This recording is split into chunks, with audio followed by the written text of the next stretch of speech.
Quantum energy, the final frontier. These are the voyages of the starship Leela Q. Its 5-year mission to explore strange new worlds, to seek out new energies and new frequencies, to boldly go where no non-binary, gender-neutral man has gone before.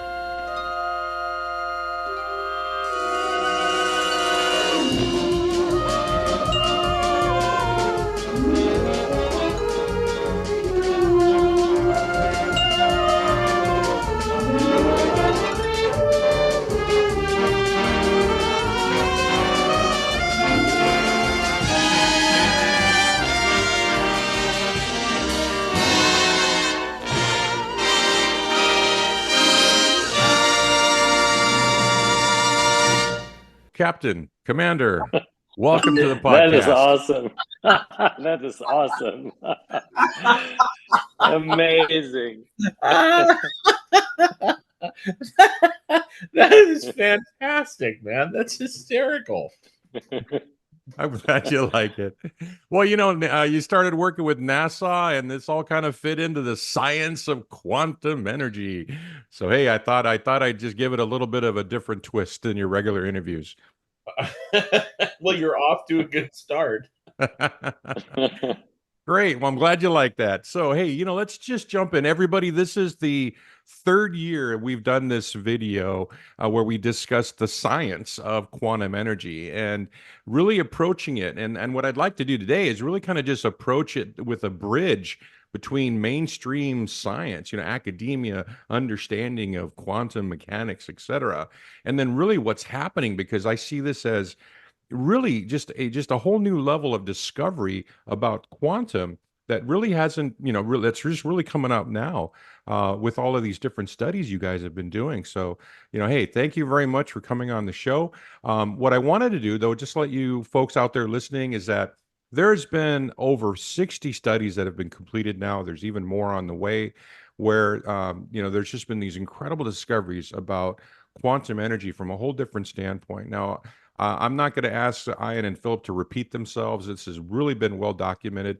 You can find all of the studies on various websites. You can find a summary of all the different studies on my web channel here on the benefits of quantum healing. There's lectures that Philip has done on his YouTube channel, as well as different interviews. And so what I'm going to be doing today is I'm going to just kind of, let's just start talking with Ian and Philip about their findings as an add-on to the last couple of interviews I thought were really great, guys. You guys did a really great job with Luke Storey and the Wellness Mama. So, but just overall though, everybody, hey, there's been some great discoveries with ATP production, blood microscopy, EMF, food intolerances, oxidative potential on substances or inorganic substances, and wound healing. So if you want to know more about that, that's the prerequisite to this video. I'll give you a bunch of links in the video description. So let me just jump right in with the questions. Guys, thank you so much for your time today. So the first question really is when you're talking about quantum energy, and I know you've been asked this a million times, but I just wanted to level set something that I think is really kind of important from an academic standpoint, right? Is the idea of quantum and quantum energy from your perspective, are we still talking about quantum as in terms of the energy behind the subatomic particles, from that perspective as shown on the screen? Are we still talking about that when you're talking about quantum? Yes, we are. And I want to, and you and I have spoken about this a bunch of times, and certainly Ian and I have. What we're doing is not quantum mechanics. It has actually nothing to do with that. Quantum mechanics is a rabbit hole. The people that are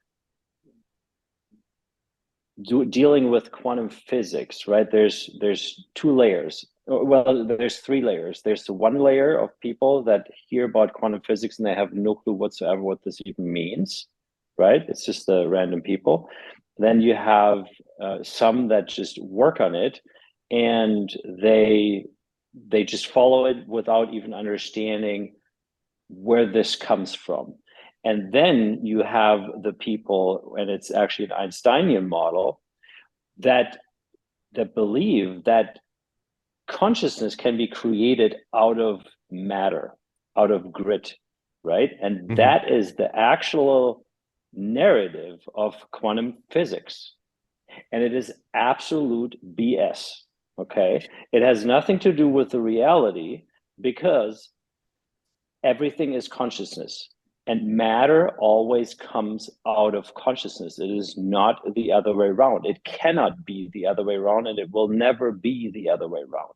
So that is a fundamental twist in this whole quantum mechanics and quantum physics world, which Mhm. most people don't understand that even exists to begin with. So that's why, it doesn't matter too much for the vast majority of the people because they don't understand it anyway. They don't understand the one side nor the other side. And for them, it just matters that something works. But then, even then, it is important to understand that we work with the real deal. Because if you look into the quantum physics, you find a lot of stuff that's theory. You don't find a lot of stuff that's actually working, or even a model that you can literally use in practicality.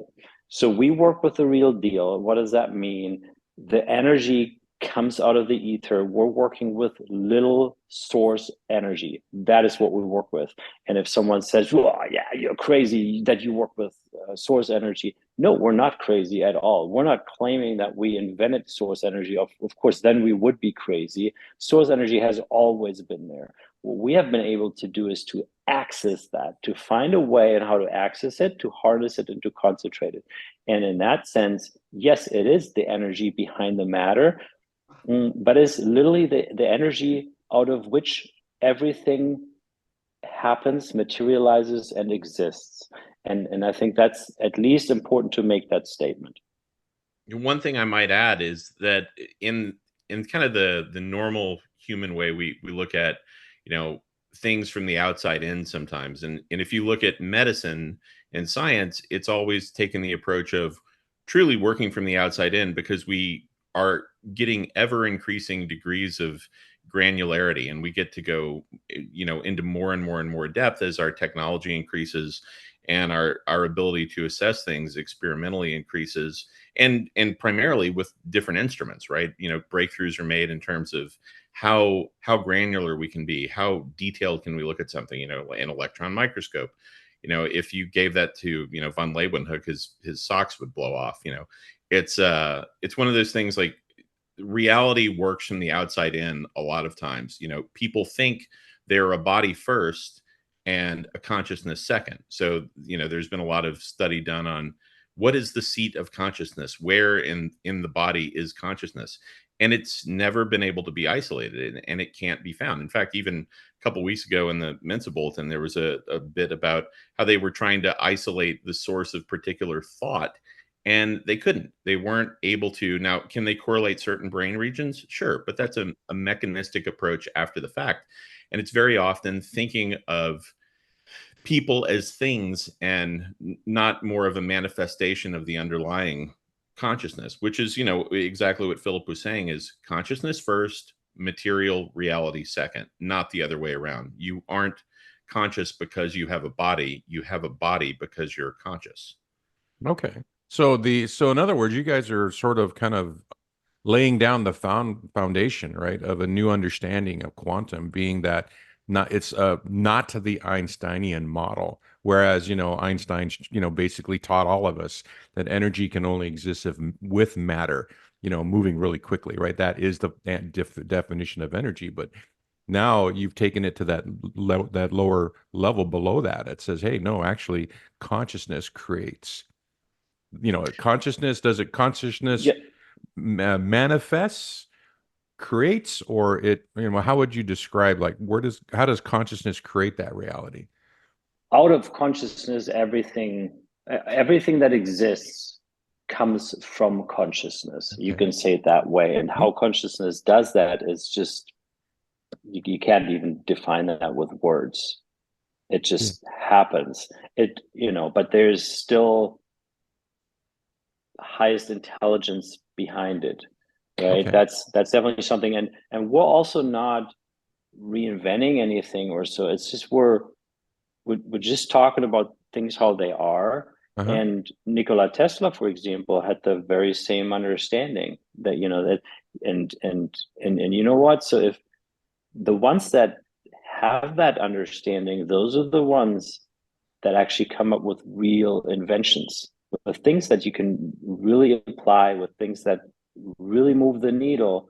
And look at what Nikola Tesla invented. It's quite remarkable. And yeah, so it's nothing new. It's rather something very ancient that, I don't know, where maybe the official narrative has changed a little bit for whatever reason. And we're also not here to change that, right? We don't need to convince anyone, but if you ask us, then we certainly need to make clear how we see it, and how we even get to this energy, right? Oh, yeah, no, and Yeah. thanks. Yeah, thanks for that. Oh, sorry, go ahead, Ian.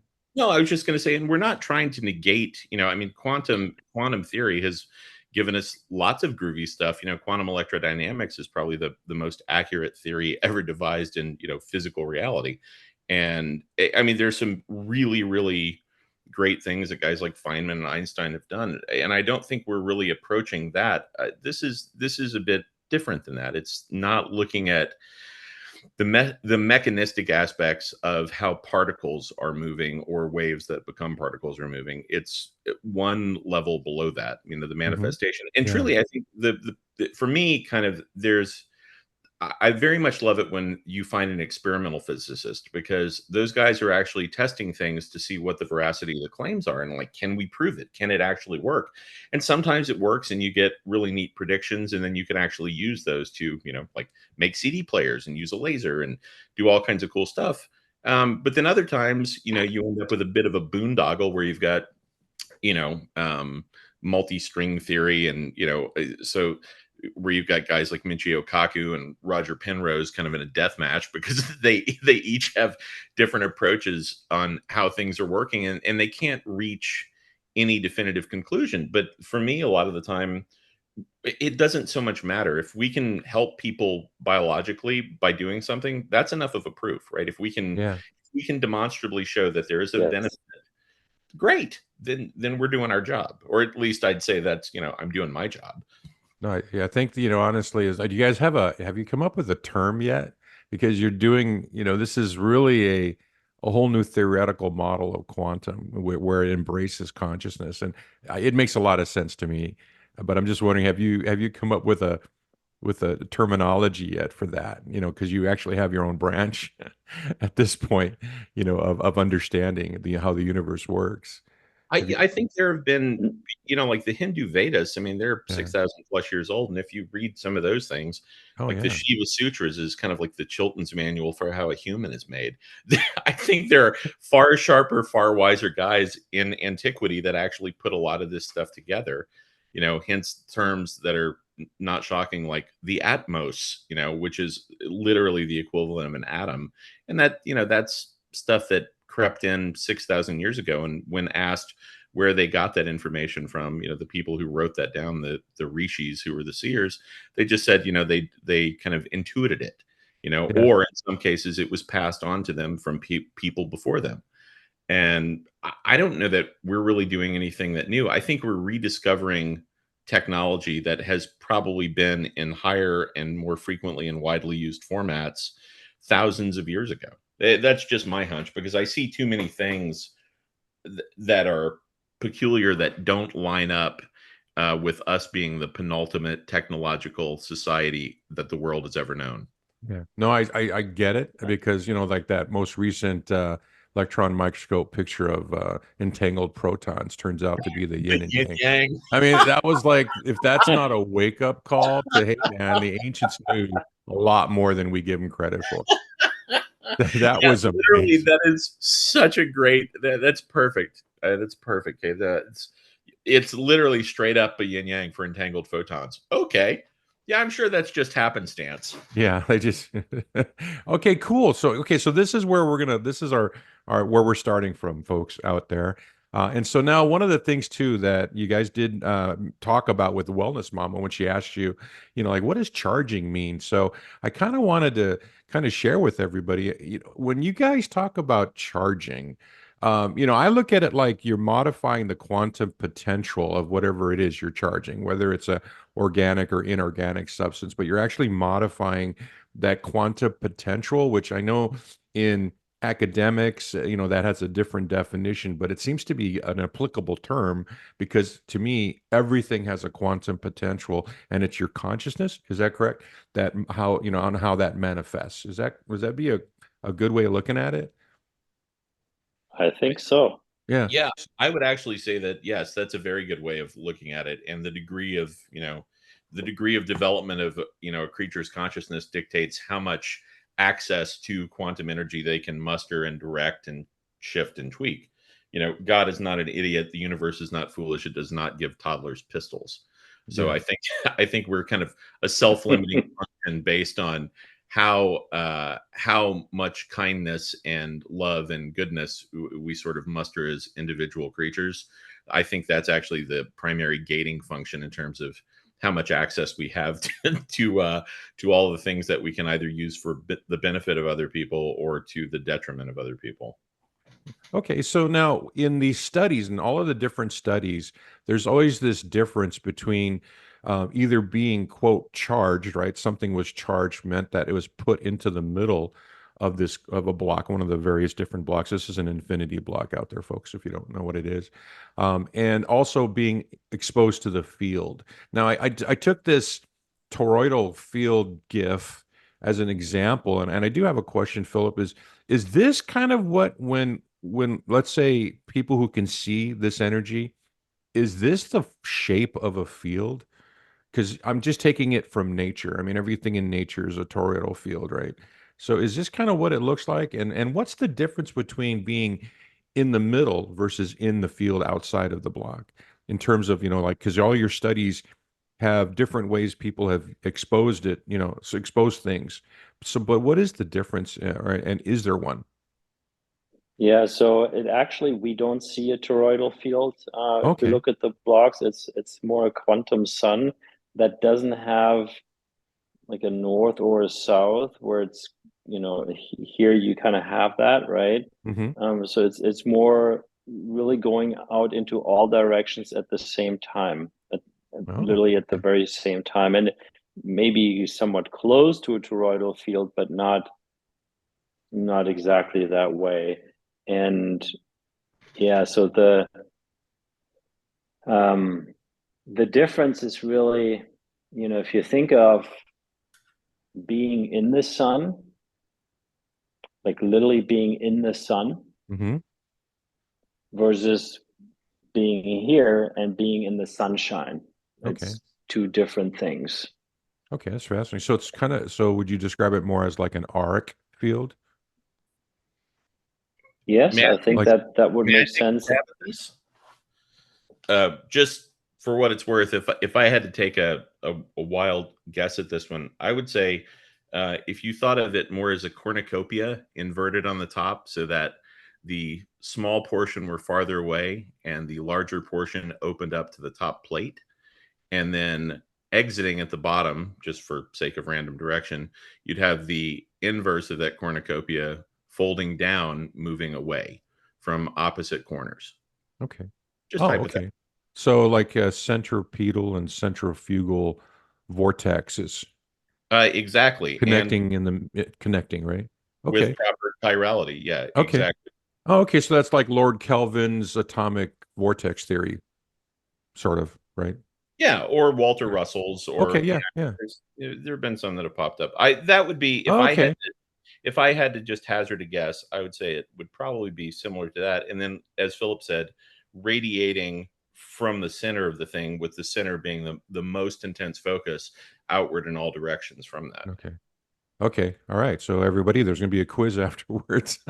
No, that's fascinating because I'm just one of those people. I just want to know. I just really want to know because I just find all of this fascinating. I mean, the results from the studies defy every conventional physics things I've ever been taught, and I know it's happening because it's all double blind, multi. I mean, it's just there's this. You're doing everything by the gold standard of studies, right, and analysis. and you're discovering stuff that just hasn't happened before, or not in our current modern day understanding. So now, one of the other things I do want to chat about is the frequency aspect. Now, there's only been a couple of studies that I'm aware of where there was frequencies involved. One of them being with the Heal capsule. I think BESA or IGAF was studying that one, and then also with the autism study where they use the focus frequency.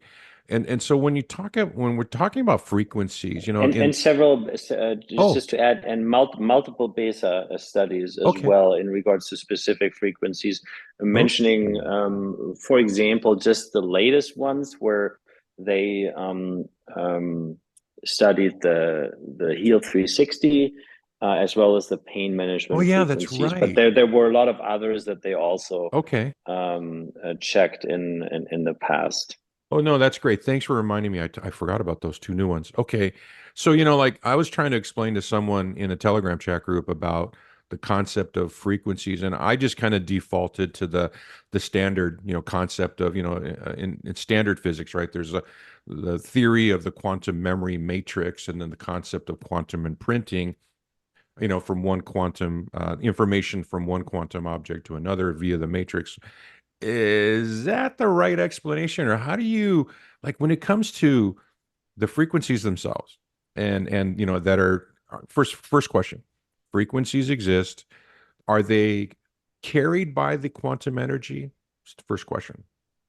And the second So question would be, is copying, and when they copy over, is it literally quantum imprinting? You're moving information you're copying it to, from one thing to another. I'm sorry, go ahead, please. So all frequencies that exist within the quantum field, and that literally includes all of the frequencies, but whether that's a vitamin C frequency, a sound frequency, a Rife machine frequency, a scalar energy, that is also just a frequency band that exists within the quantum field. So the quantum field you can think of as literally the base layer or the umbrella, and within that, all of these different frequencies exist. Now, certainly, and we've talked about this before, the quantum energy itself, since everything is vibration, and that means frequency basically, also the quantum field is vibrating, right? So it sort of is also frequency. But to make that distinction, we say, well, we rather call this the base layer or the quantum energy, which is sort of neutral. And then if it comes to specific frequencies, we talk about those. Now, the quantum field, if you put something in a highly concentrated quantum energy field, a frequency, then it automatically copies into anything else that you have in there in the same field, right? So in the block, that's basically what happens, because it's entangled. It's just by nature, it's automatically entangled. It may take a few seconds, but it's very quick. And sorry, I probably lost now one of the questions. If you could just repeat what I didn't answer here, but maybe I'm Okay. going too fast. No, the first one was, well, I guess the first question really was around, well, I'm sorry. I think I forgot my question. I'm thinking I'm as you're glad. talking, I'm like active listening here, and I forgot my own question. But But it's really just trying to explain to someone, what is copying a frequency? How do you take the frequency? Like, you had an example, Ian, in your interview where you're talking about milk and sage, right? Putting in a right. quantum block, and the milk will pick up the flavor of sage if you put the two in together. How does that? I mean, and I was thinking that it's just you're imprinting the signature. It's a quantum signature, right? Onto another item. And then now that the other item now contains both signatures, I guess is a Yeah, simple. that's Yeah, that's exactly exactly how correct. it is. Oh, okay. Yeah, Oh, yeah. Okay. Okay. One thing I would add is there was kind of on a macroscopic, not a quantum scale, but on a macroscopic scale, there was an interesting study done a couple years ago with horses. So there was this kind of equine study about how people's emotional states were impacted around horses. And one of the really peculiar things they did is they had people hooked up to an EEG, and they had a horse hooked up to an Oh, yeah. EEG. And you've probably seen the study. The horse's brain waves and cardiac rhythms all synced up with the person who was approaching them before there was any physical contact. When they were just in proximity, Hmm. they would sync. And which is, I think, probably why anybody who's around horses realizes that if you're nervous, the horse gets nervous. If you're Oh, calm, yeah. the horse is calm. And it's kind of a high stakes event because they're 1,200 pounds, so they're big critters. But it's when you're in that field, there is a particular vibration. And you say, like, the idea of a vibratory conveyance of information for sage.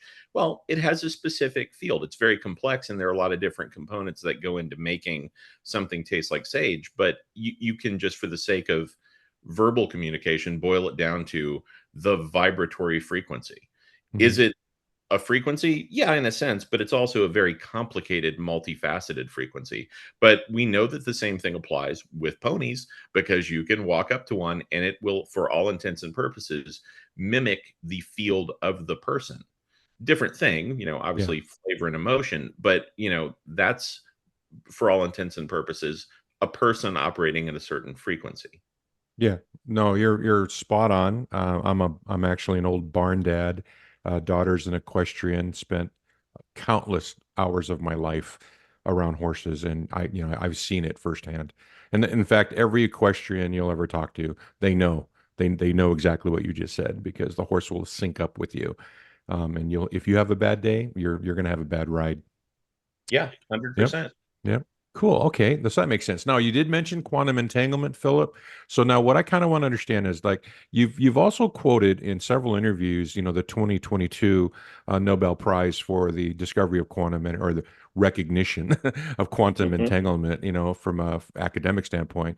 But, when you look at that study, I think it was they split two protons, split them up miles apart, and then they observed both protons. But those were particle, we're talking about, the entanglement of particles that belonged to each other. So they had the same signature, and then they got split apart by distance, and then that's how they proved it. But when we look at the quantum upgrade service, or we look at, let's say, putting a picture in a block, there's no there's no connection there. I mean, they're not part of the same. It's not like I'm putting my DNA in the block, Hmm. and my DNA is my antenna to the rest of my DNA, somewhere else. But so we're just taking in information.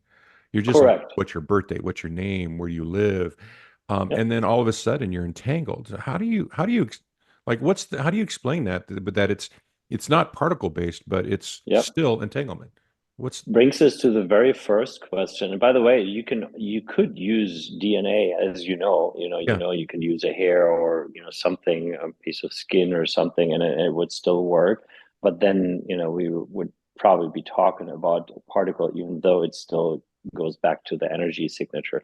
But the fundamental point here is that, again, here there's a Nobel Prize, which, great, it drives awareness for this topic, that there's more than we thought there is, right? yeah, But they operate under this assumption that a particle is the smallest piece in the whole puzzle, right? It always goes down to, okay, a smaller and smaller and smaller and smaller particle, but that's just not the truth.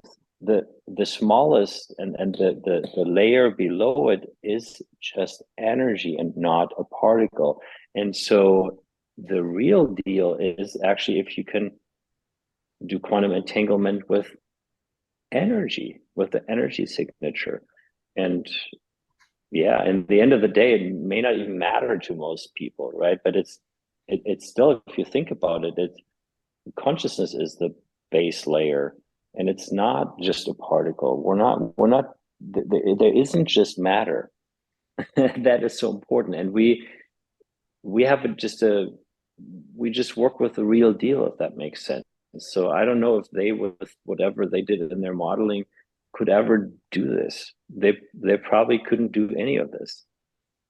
yeah. Because that's kind of the way I was trying to explain it as well. Is the idea that you consciously identify, right?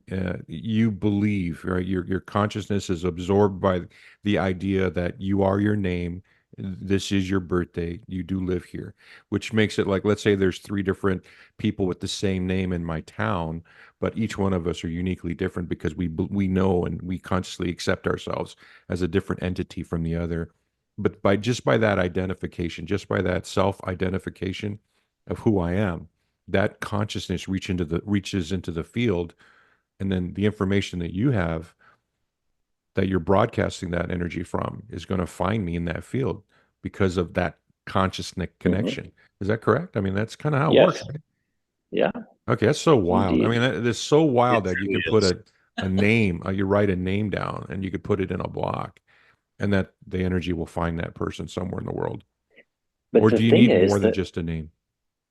well, it kind of, it depends, because there's a little bit more to it. So usually you need more than a name. For example, for the quantum upgrade, certainly, we really did a lot of testing, and we also wanted to make sure that a John Smith, for example, is always covered, right? Because there's multiple John Smith, Yeah. and you need to be certain they, you may even find some of the John Smith living in the same country or city or whatever, right? So you need to make sure it really is the correct one. That's why we have a bunch of information, that goes beyond just the name. So that's quite important. Okay. Ian, what's your take on this? Well, my take is that we're looking at the universe is one entire waveform that's conscious. And we are very small, little fragmented bits of that whose awareness is very safely and kindly gated off so that we perceive things like time and moving through it forward. And that you can't, the idea that something could be separate from everything else is sort of an inviolate principle. Like it's just not going to happen. I think that's why, jumping back to the Nobel Prize, that's why that was so interesting, is to very, very much show that reality, for all intents and purposes, is non-local. That distance and space don't really matter. And I would posit that one of the misconceptions about looking at that in physics is people think of things as being separate, and I think that's illusory. I think that's actually wrong. I don't think there's any separation. In fact, I think anything that's a product of going through a Big Bang is, for all intents and purposes, quantumly entangled. Everything in this entire universe is quantumly entangled, and just through a very nifty trick of perceptual gating, we are broken apart to think that we are in fact separate, and to think that we have things that are distinct objects. It's kind of like if you have a dream, and I know everybody dreams, and in your dream, you're not the only character, you're not the only thing. There are other objects, there are other settings, there's plots, there's people, there's things happening. When you wake up, all of that is something that you are cognitively aware of, and you go, "Oh, I had a dream," and all of these different characters and settings. Well, I would posit that that's probably not too different from the large field that we're in currently. It's just we haven't woken up yet. Mhm. Which gets a bit esoteric, I know, but from the physics of it, when you can definitively show that things truly are non-local and space isn't a constraint, Mhm. it kind of does tend that one would have to reason out that we are part of a very complex waveform. And so things like a unique identifier, well, no one has to tell you that you're looking at your thumb. You know it's your thumb because you are the totality of your thumb and everything else, right? And I think when we're tapping into things like the quantum, we assume as people that we have to tell it a lot more than we probably do. Because one of the things that's blown me away in the experiments that we've done is, in a double-blinded setting, it always works, and that is mind-bogglingly, mind-bendingly cool to me.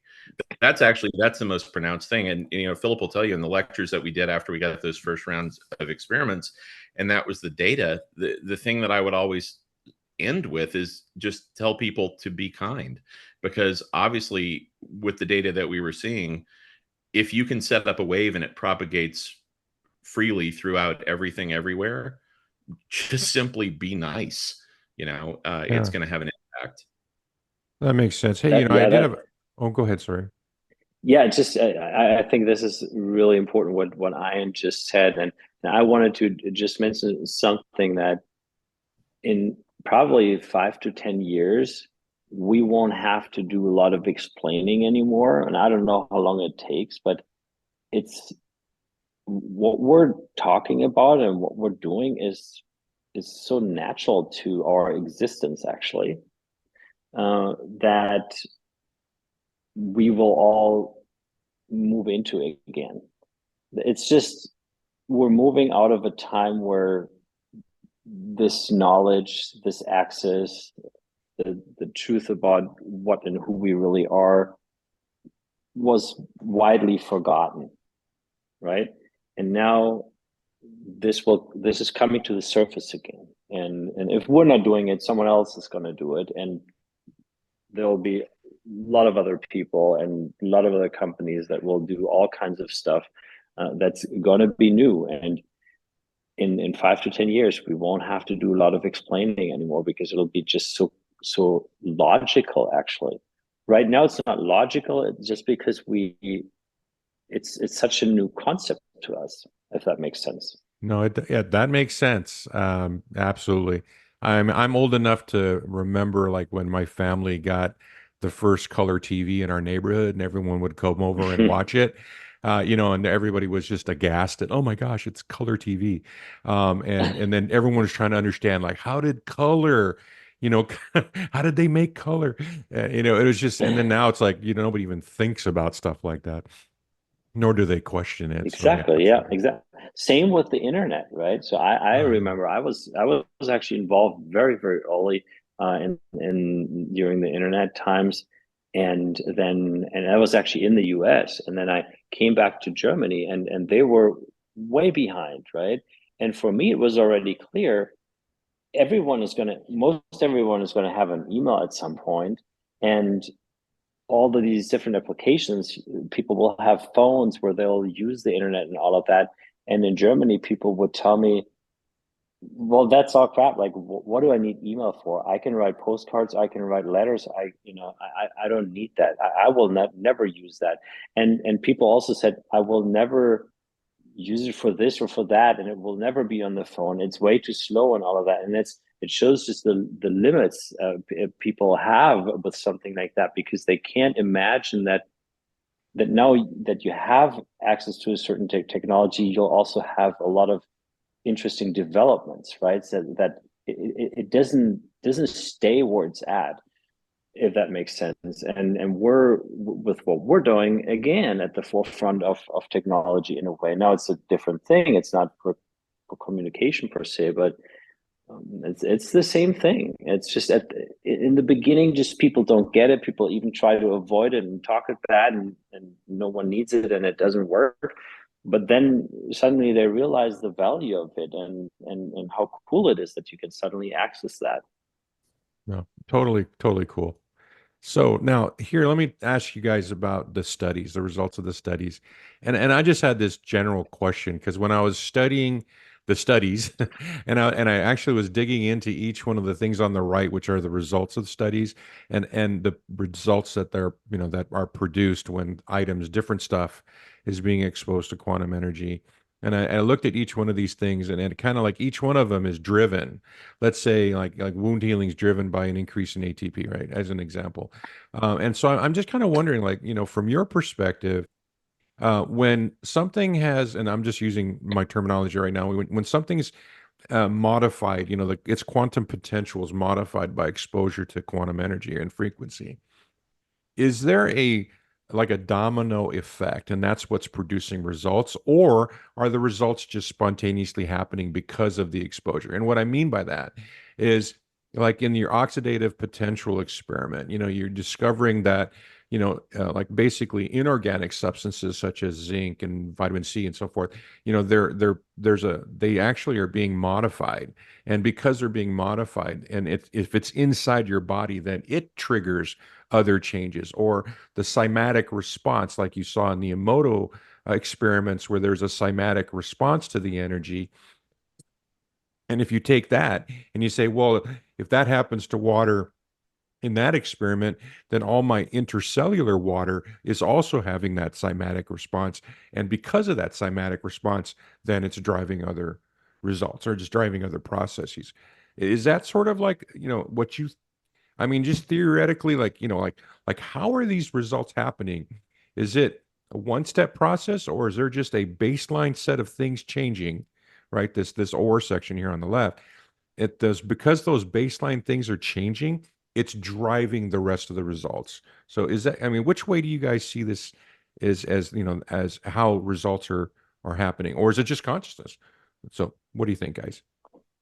Philip, So you from want to my take? perspective, for me, it's both, right? There's an initial strong effect that just happens because of it, and then you have domino effects as well. That's how I see it, at least. And Ian, feel free to put in your perspective. Yeah, I think it's definitively both, but I think what's really happening in terms of how it helps you, I think if you look at DNA, it's effectively a string, right? A tuned string that has a specific frequency. And I think when you increase the amplitude of a person's own inherent frequency from their own genetic profile and all of their epigenetic profile, it basically makes the sound that they emit, the volume of that person in totality, louder.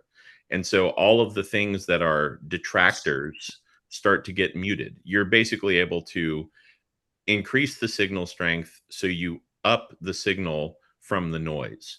And I think in great part, and this is just my theory, I think in great part that's why so many of the things we see where the symptoms are ameliorated by virtue of just putting on a heel caps or putting your hand on a block or something like that, you increase the volume of that person, and Mhm. hence the detracting signals fade in comparison. Okay, no, it makes sense. So yeah, okay, so thanks for that explanation. It's starting to all make sense now on how all this stuff works, and the results that we're seeing are just remarkable. So I do have a question though, and I believe this came up with your discussion with Sarah Westall, and in terms of specifically the oxidative potential experiments, and how you had mentioned that depending on what the substance was, the results you were getting were different, but no matter what, the difference was always conducive towards greater biological effect or a more harmonious effect on, especially I guess on the food intolerance with, study. And so that sort of, Sarah kind of went off and questioned whether, she took a religious stance to it. I look at it as, like I just think of it as there's an intelligent design pattern. We all know it exists. Fibonacci, golden mean, all that stuff. It's all related. There's this intelligent design called nature, and it's an amazing. You see it in the cosmos, and you see it all the way down to a snail. And so, is that like happening? When you see all those different results, depending on the different substance, but they're all going to be the same thing. They're all going to have the same result, which is going to be, higher intolerance for, higher tolerance for food that causes problems for people. I mean, is that an intelligent design process happening there, guys? Or is it possibly simulation theory? Because, it could go either way, right? Because simulation theory would just simply say, well, you've just adjusted the code on the simulation, and that the information that's contained in quantum energy, it's literally, information on code, and you tweak the code, and the frequency is the language of the code. And or if it's intelligent design and you're looking at nature, I mean, like, what's your take on that? Because I So found it to from be my perspective, remarkable that you were getting, yep. different results, but it still did the same thing. Go ahead. I'm sorry. Yes, no, I think it's a great point, and I've seen your three-part video series too in regards to that, where you also bring up the simulation theory, and from my perspective, if we're just looking from our 3D point of view,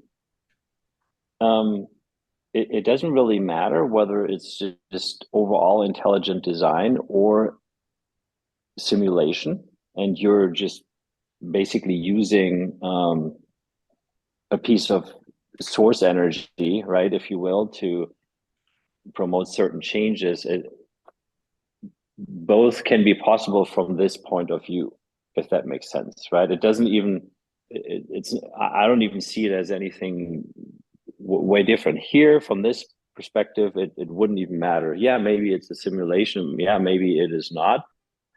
But the effects are the same. You're using something that can override something that's energetically harmful, for example, and it just neutralizes it. Now, even from an overall perspective, I would say almost that, to me personally, it doesn't even matter, because somehow it is a simulation, but somehow it's just also just expression, because it's expression of consciousness. But now we're getting into a realm where we're way beyond of the 3D level, and the question is, does that help us now in understanding all of this a little bit better, if that makes sense? So from my perspective, from this 3D perspective, it doesn't matter. Both can be the case. And Ian, Yeah, what do you think? from mine, I don't think those two things are mutually exclusive. If there is an overarching simulation, it's certainly going to possess a great degree of intelligence, and hence anything it designs will be highly intelligent and thus representative of inherent intelligent design. Yeah. For me personally, the simulation theory is kind of interesting because it's really just a recapitulation in modern terminology of the same thing that you see in so many different spiritual and religious disciplines over the past few millennia. That it's a different way of stating the same thing. You know, row your boat merrily down the stream, or merrily, merrily, merrily, life is but a dream. It's kind of, or gently down the stream rather. It's one of those things that, okay, if life is a dream, then that's effectively a giant simulation, and things would express in the same non-local capacities, where if you're not looking at it, it doesn't exist. Why? Because it doesn't need to. That would be a waste of energy, and hence, the universe being very efficient wouldn't waste the energy. I think everything is intelligently designed. That's just a matter of where we are. For me personally, I think it doesn't matter. The things that I try and focus on are, how do we help the people while we're here? This used to be my big beef with philosophy versus, say, meditation. Philosophy seemed to be mentally noshing over thing and kind of trying to figure out different ways to recapitulate and pontificate on this theory and that theory. And it ultimately, I found it frustrating because I didn't think that people were actually trying to solve for a specific thing, to solve the equation, to figure out how can we make things better, how can we move things forward.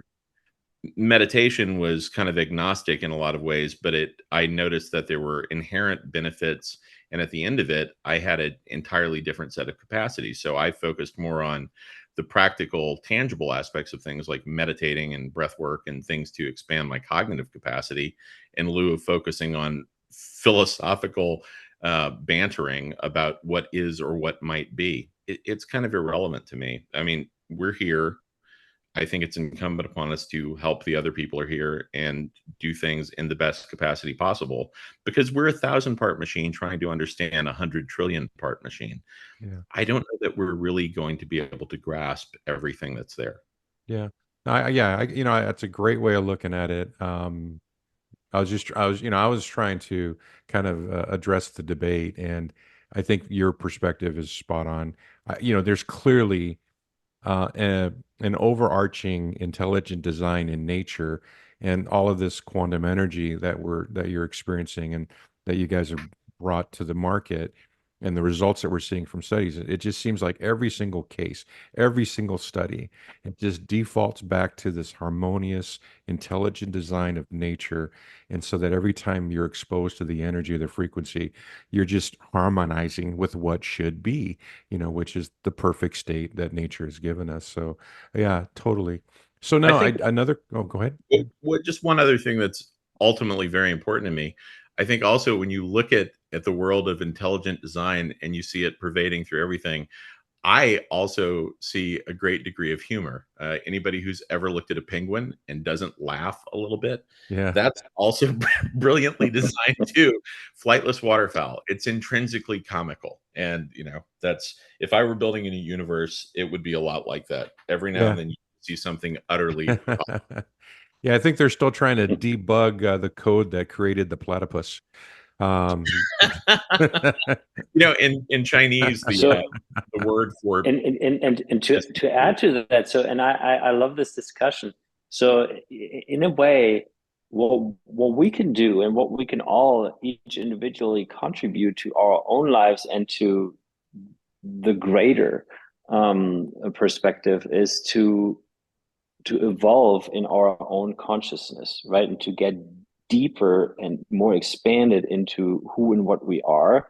And as we're doing that, we will just naturally understand more of everything. And we also, in this process, can let go of quote unquote negative or low vibrational energies and blockages and all of that we have within us that draw in these more negative things, if that makes sense. That's what Dr. Hawkins called the attractor field. Mm-hmm. And it's so true. This is exactly how the universe works. If I vibrate in fear, and if I'm in fear, then that's pretty much also what I'm calling in. And if I vibrate in unconditional love or in joy, then suddenly I call in different things, and certain things don't even apply to you anymore. At some point, they don't. You could, if you're in complete inner peace, you could walk through a war zone and nothing is going to hit you because you have no resonance to that. Okay, so you may not even end up in this war zone to begin with, right? Because you're so in inner peace. But it really is, okay, how can we change our own vibrational states? And that's one of the big tricks in this, call it matrix, call it, our world that we play in here, the earth. It's one of the big tricks, right? That you can change your own vibrational state. And as you do that, you call in different things that you actually would want to also see in your life. And it's just, we're not taught that, right? And so it's such a new concept that most don't buy into this, don't believe it, whatever. But the ones that do and test it and try it out, they know exactly what I'm talking about. And so that's the big trick. like it comes back to what Ian said earlier, be kind. If you are kind, and in the inside you're kind, you're also inviting kindness into your life. Oh yeah. Yeah, absolutely. I couldn't agree more. Now, hey, before we go, I just was wondering if you guys could share some of the stuff that's on the horizon. I know, Philip, you've kind of dropped in some teasers in the Telegram chat group, but just in the idea of, the current studies that are underway. I think the one, if you don't mind sharing with us, is like, the discoveries of the animal health study that's underway right now and what you're finding. Yes. Because with working with animals, just right off the bat, it eliminates that whole placebo concept. And so, when you're working with animals, there's no placebo, there's no observer effect. It's just the animals and and to me, that's the ultimate way of learning, is that when you take the human out. So what are you finding out in those studies right now? It's an incredible study run by the Besa Institute at the moment in Austria. It has been going on for a while with 26 animals, a control group and a treated group. And they do live blood analysis. As a second measure, they use the Besa method. And on top of that, there's two more things. One aspect is two veterinarians that are actually, one of them is probably the most published veterinarian in all of Austria. She's published, I don't know, 14, 15 books. She's very well recognized. They are I would call it Western medicine oriented veterinarians. So call them more mainstream, right? So they don't know anything really about quantum or about energy devices and all of that. And that's very interesting, right? Because they're using their traditional diagnostics methods. They're looking at the animals, they're diagnosing what they have, and then the technology is being applied, and they report what is happening just in their regular veterinarian terms. And then the fourth part of it is that the owners of the animals are also being surveyed before and then during the study, and what is happening and all of that. And some absolutely amazing things have happened already. One that was just the most heartwarming story of a dog that was half paralyzed, and the veterinarians wanted to put the down dog, basically, kill the dog because it was just in such a state where it's not worth living in. You know what I mean? Like Yeah. it wouldn't make any sense. Then the Base Institute said, well, let's just give it a shot, right? And then I can't remember, they told me, but it'll be in the study then, how long they applied the quantum upgrade in this case. But this dog suddenly started running again. And in the moment where that breakthrough happened, that dog ran in circles for minutes. Literally, I have a video of that. Ran in circles and would not stop as it was such a burst of energy. And it was coupled with this surprise and the excitement and the happiness of this dog that he could suddenly run and fully move everything again. It's just absolutely remarkable. And so that happened, and that was also the first moment where these veterinarians started to be quite humble and said, wow, this is quite remarkable. We may not understand how this works, but this works, right? And there's more to it. I hope, and I'm pretty confident that this study will be completed by the beginning of November, and hopefully already in October, and we'll certainly share the results. I'm really looking forward to that. In addition, we're moving into brain coherence testing, and Dr. Drew Pearson did some initial testing. That's not statistically significant by any means at this point yet, but he found already some remarkable changes. In this case, that was with the travel blog. He sent me a picture. I think I posted it also in the group. And that was very remarkable, right? I mean, so if this finding continues, that would be huge for sure. I would expect it to continue like that, to be honest, but again, we don't have more data. Then there's another study that's about to start in regards to women's fertility. That's actually quite a big study. And another one looks into the cell danger response and mitochondrial function. Good. Great. Different from what we've done so far. There's a company called MeScreen that has developed a special testing technique, which is quite interesting, and that is starting next week. I think there's lots of stuff going on right now. I almost can't keep track right now.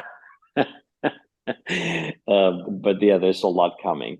Oh, that's really great to hear about the cell danger response. That just came up in our chat group, and there was we're wondering, like if the increase in ATP, that's a result of the quantum energy, and ATP and in a cell danger response apparently is negative. Then would that affect things? And my answer was, well, everything's always going to end up harmonious one way or another. So I don't think so, but now we're going to have a study. So, all right. Okay, got one more question before we wrap up. You guys, well, not you guys, but Philip, you continually produce products that have a stronger level of energy. And so my question is, are you guys ever seeing a difference in results based on the energy of the object or the block used, or the energy level of the upgrade, like the booster at 2200? I mean, are there different results because the energy is higher? have you guys looked into that at all? Because I know why you're putting out higher energy objects. You've explained that in interviews, but I'm just wondering from a study standpoint, are you guys seeing different results by using a stronger block versus an earlier Yeah, generation? well, yes. So one is my personal experience and my observation. That is that it really depends, right? Because it depends on where the person is at. If I take someone that is totally new to a high vibratory environment and hasn't used the blocks before, for example, has maybe not even ever meditated and lives an unhealthy life, and I blast them with a 2,200 booster for a while, I don't think they're going to do that great. You will probably kickstart a lot of positive changes, but I don't know if they're going to feel that great because they'll probably have detox effects and all that kind of stuff. Hmm. Now, for me, if I play a tennis match, I'm going to go full on for 2,200 for 180 minutes if I need to play for 3 hours in the heat.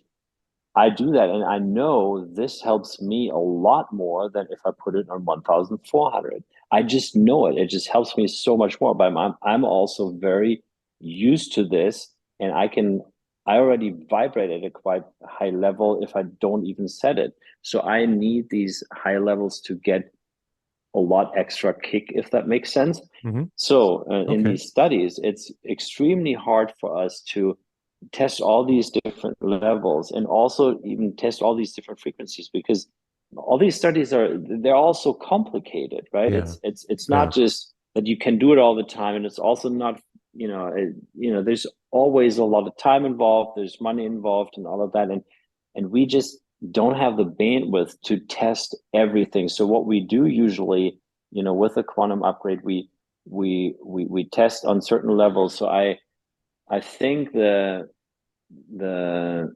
the ATP production studies were done pretty much between the levels of 800 to 1,000, if I'm not mistaken.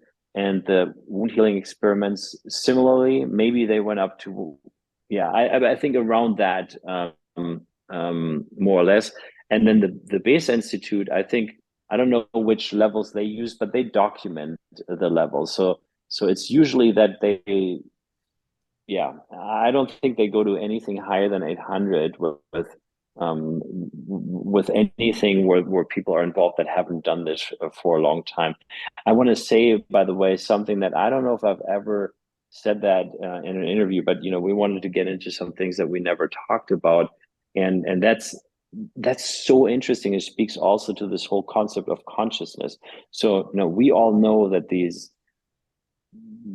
shots, right, that people had to put in their bodies, right, that they contain certain stuff that's quite dangerous, right? Even you're talking about graphene oxide and things like that, right? And hydrogel is actually one of those things that has been found a lot in those, and by the way, also by the Base Institute, right? So they have been able to verify all of that. Now, what they did in this one study with the quantum upgrade, that was a live blood analysis study, they found and they proved basically that as long as you are in a high consciousness field of the quantum upgrade, none of this stuff assembles in a way that it can basically harm you. And it just starts to assemble at that point where it's out of the body and you're not in that field anymore. So basically that means that with high consciousness, they can put into your body what they want, but and maybe there's also limits to that, but the stuff they've been putting in it is not going to affect you because the overarching consciousness is overriding that. So that I think is an amazing story in general. And I want to say again, right? So of course, quantum upgrade and the blocks and all of that, these are amazing tools in these times right now where we need bridges, where we need help, right? Because we can't yet do it on our own. But ultimately we can, and we can learn this, and over the next years and decades, we will, as humanity, build that out way more. And it's important that we do, because the consciousness, right, that is what we want to focus on, to unlock more of that, because it'll let us live better. Thank you, and really appreciate that. Ian, did you have any final comments? Amen, brother. I I know think it was beautifully said, Philip. Beautifully said. that is, it's just like that old philosophical saying, is "I think, therefore I am." I think is the underlying motto of our consciousness. So hey guys, yeah, I was just wondering, Ian, I know you're at your 1 hour mark. We're past it now. I'm sorry, but do you have time for one last question, or we just skip this? Because I wanted to introduce this as one more new thing that you guys haven't talked about just before we leave. Yes, I mean, I'm good for another question. Okay, great. So, Philip, can you, okay, so now, if people haven't noticed, the reports have now, or the studies have been ported over to a third-party website, and it's called the International Association for Quantum Technology and Frequency Medicine. It's a nonprofit. And so you haven't made any announcements as to this nonprofit. So I just was wondering if you'd like to just kind of introduce that to everybody for the first time, to explain, what this is all about, and where did it come from? Yeah, well, it's actually a good point. I totally forgot that we never really talked much about it, but it came out of two ways. So it's a nonprofit that sits in Austria, and it is focused on research in general all around quantum technology and frequency medicine, and doesn't even stop here, right? Because there could be stuff from Sherry Edwards, or even from a lot of other people, also in regards to Rife frequencies, that end up, on that nonprofit page, because it can host this type of research. And I think the idea there is that research can be also peer reviewed, which is currently not. I don't think it's set up yet for that, but it will be. That is the goal, because a lot of this stuff it's just so far away from mainstream that mainstream doesn't take it on, for whatever reason. Mainstream doesn't really want to acknowledge and talk about frequencies a lot. And then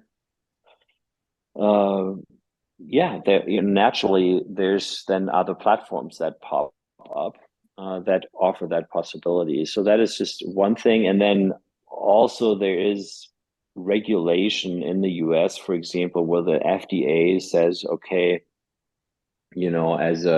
if you have any types of products, you can't have research on your own page. You can talk about the research, but the actual studies Okay. need to be like 2 clicks away from a shop. That's just like one thing. And everyone advises, it's good if the actual research papers are accessible, but not on the same website. It's just a thing, if we were a big pharmaceutical company, it most likely would be different. We could say everything we want, and we could probably put all the research on our page, and now it's rather offloaded elsewhere. But I think it's a neat way, actually, still. And yeah. No, that's great. It sounds it's actually quite an amazing announcement that you've created a platform for all of this new quote. I'll just call it the new science of quantum and frequency, and to have its own platform that is going to be out there and accessible by not just Leela, but just anyone that's in this space. And everyone starts to come together and share their research. And to me, that's a pretty significant thing you just did. And no one's mentioned it. I just wanted to mention it to everybody that now, if you want to look at the studies, they're on this third party website. And I noticed they've only got a few dozen or a dozen or so. Or are you going to eventually put like all of them, like all 60 plus papers out there? Are going to eventually? Someone actually They asked actually that question. should be. They Okay, should be there all of already. them So out if, there. if that's Okay.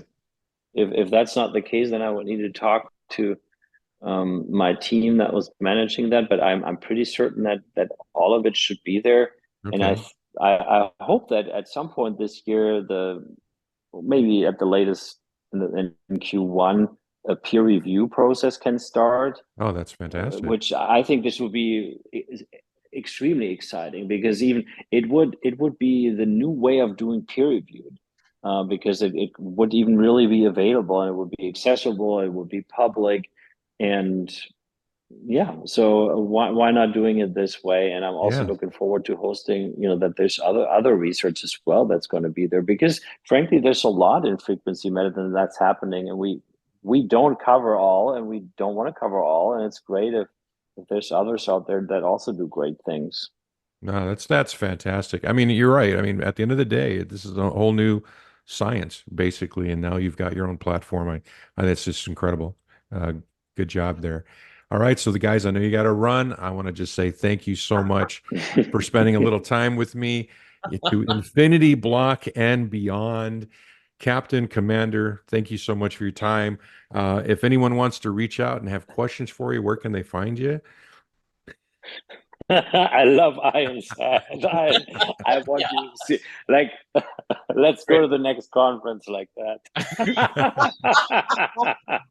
If you make that, yeah, this is the Field of Dreams moment. If you build it, I will wear it.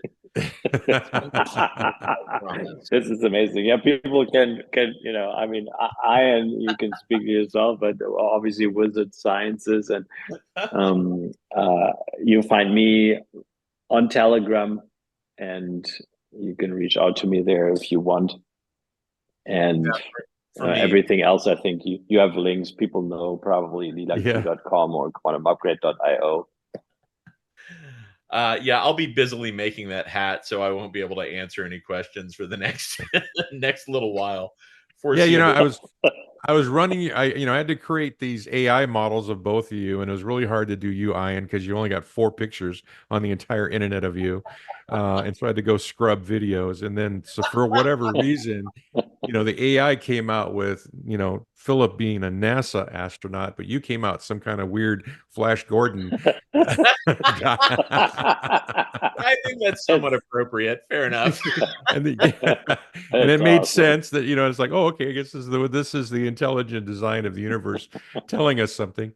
Duck Dodgers, the 24th and a half century. So, we may be we may get hired for the next Marvel movie. Well, guys, thank you so much. I really appreciate your time. I know you're busy. This has been great. So, hey, thank you very much, and you all have a good day. You too. Thank you, Kay. You too. Thanks, Ian. Take care. Bye, guys. Okay, bye.